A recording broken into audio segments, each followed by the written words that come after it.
Hello दोस्तों, मैं mister Neeraj और आज हम इस वीडियो में बात करने वाले हैं कि आप अपने गांव को कैसे स्मार्ट और डिजिटल बना सकते हैं।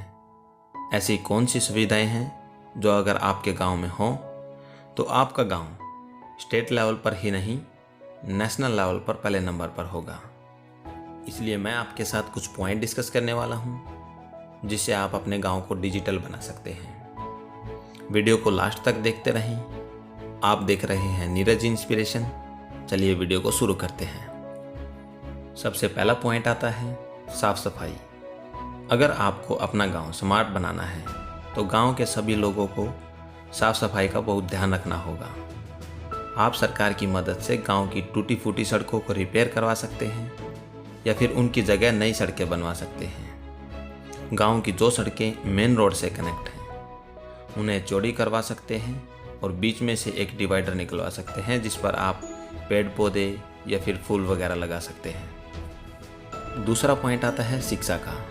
अगर आपके गांव में सभी लोग पढ़े लिखे होंगे तो वो अनुशासन और साफ सफाई का विशेष ध्यान रखेंगे। इसलिए सभी गांव वालों को गांव में शिक्षा का स्तर ऊपर उठाने के लिए कुछ महत्वपूर्ण कदम उठाने होंगे, जैसे कि आप अपने गांव में सभी लोगों के साथ मिलकर एक कॉमन लाइब्रेरी बनवा सकते हैं जिसमें सभी बच्चे बड़े जिनका भी किताबें पढ़ने का शौक़ है वो लाइब्रेरी में बैठकर पढ़ सकता है, वो भी फ्री में।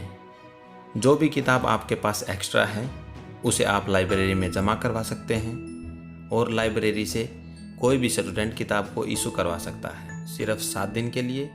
उसके बाद वो उसको वापस जमा करवानी होगी।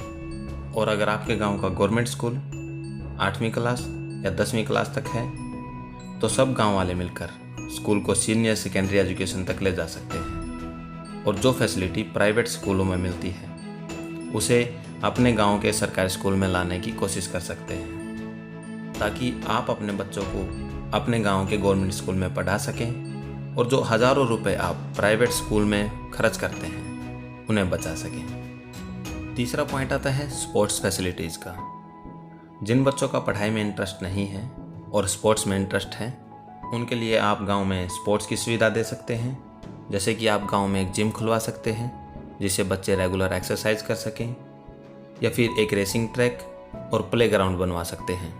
और गांव में जो लड़कियां स्पोर्ट्स में इंटरेस्टेड हैं उनके लिए आप अलग से स्पोर्ट्स की फैसिलिटीज़ दे सकते हैं। चौथा पॉइंट आता है मेडिकल फैसिलिटीज़। आजकल आपको पता है महामारी का दौर चल रहा है, इसलिए गांव में एक हॉस्पिटल होना बहुत ज़रूरी है जिसमें स्वास्थ्य से रिलेटेड सारी मशीनें और दवाइयाँ उपलब्ध हो।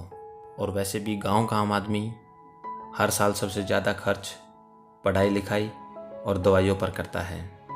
अगर गांव में ये दोनों चीज़ अच्छी होंगी तो आम आदमी को कहीं बाहर जाने की ज़रूरत नहीं पड़ेगी और उसका खर्च भी काफ़ी कम हो जाएगा। और गांव में गायें और भैंसें होने की वजह से एक एनिमल हॉस्पिटल भी होना ज़रूरी है। पाँचवा पॉइंट आता है खेती।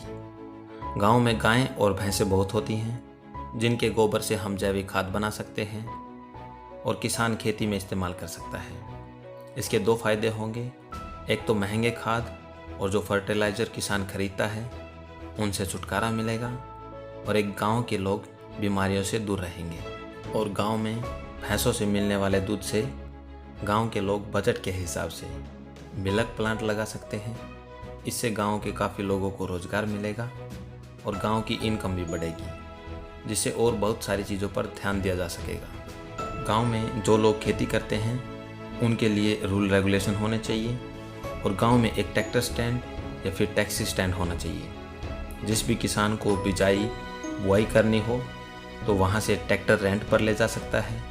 गेहूं या धान के लिए अगर छोटे व्हीकल की ज़रूरत है तो भी वहीं से ले जा सकता है, या फिर कहीं कोई रिश्तेदारी या फिर इमरजेंसी में कहीं जाना हो तो सभी गाड़ियाँ टैक्सी स्टैंड पर ही उपलब्ध होंगी।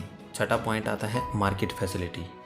गांव में दुकानों को लेकर एक ऐसी प्लानिंग होनी चाहिए जिससे गांव के आम आदमी को शहर के चक्कर ना लगाने पड़े और उसे सारा सामान गांव में ही मिल जाए। गांव के लोग मिलकर गांव की पंचायती ज़मीन में कुछ पंचायती दुकानें बना सकते हैं जो बिल्कुल मार्केट के जैसी दिखती हों और रेंट पर दे सकते हैं। गांव की सभी दुकानें उसी मार्केट में होंगी, चाहे वो करियाना स्टोर हो, कारपेंटर की दुकान हो या जूस की दुकान हो या फिर मिठाई की दुकान हो। इससे गांव में काफ़ी नई दुकानें बनेंगी, जिससे गांव के लोगों को रोजगार भी मिलेगा और गांव में ही सारा सामान उपलब्ध होगा। और 7वां पॉइंट आता है कैमरे। आप अपने गांव के बाईपास पर या चौराहों पर कैमरे लगा सकते हैं ताकि गांव में हो रही हरकतों पर निगरानी रखी जा सके। और अगर रात को गांव में चोरी होती है या फिर कोई दूसरे गांव का चोर गांव में घुसपैठ करता है तो आसानी से पता लगाया जा सकता है। 8वां पॉइंट आता है कम्युनिकेशन सिस्टम। आप अपने गांव में एक कॉमन सर्विस सेंटर CSC खोल सकते हैं ताकि गांव के लोगों को आधार कार्ड या फिर पैन कार्ड या आधार कार्ड अपडेट करवाने जैसी सुविधाओं के लिए लाइन में न लगना पड़े और गांव के गरीब लोग सरकार से मिलने वाली सारी सुविधाओं के बारे में जान सके और उनका लाभ ले सकें।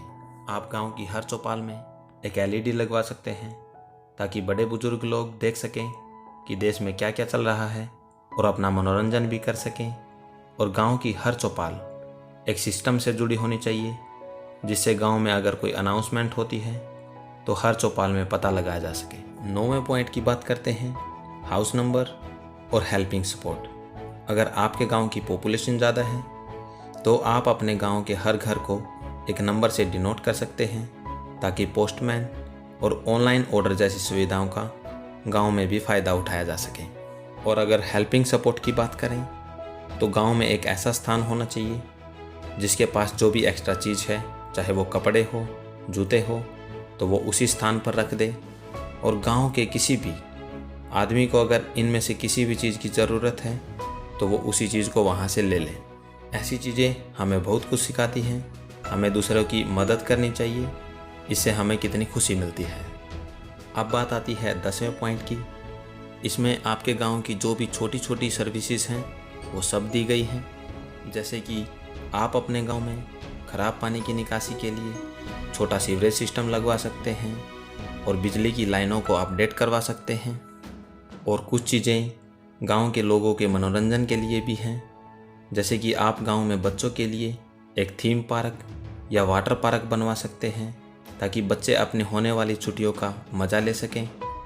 और बड़े लोगों के लिए कुश्ती और कबड्डी जैसी प्रतियोगिताएं भी करवा सकते हैं ताकि गांव के लोग स्पोर्ट्स में इंटरेस्ट लें और शराब, बीड़ी, सिगरेट, नशे से दूर रहें। या फिर गांव के लोग किसी त्योहार पर छोटे मेले का आयोजन कर सकते हैं और गांव में छोटे बच्चों को मिठाइयाँ और खिलौने बांट सकते हैं। आपने वो सभी चीज़ें जान ली हैं जिनसे आप अपने गांव को देश का नंबर 1 गांव बना सकते हैं। गांव का कोई भी एक आदमी नंबर 1 नहीं बना सकता।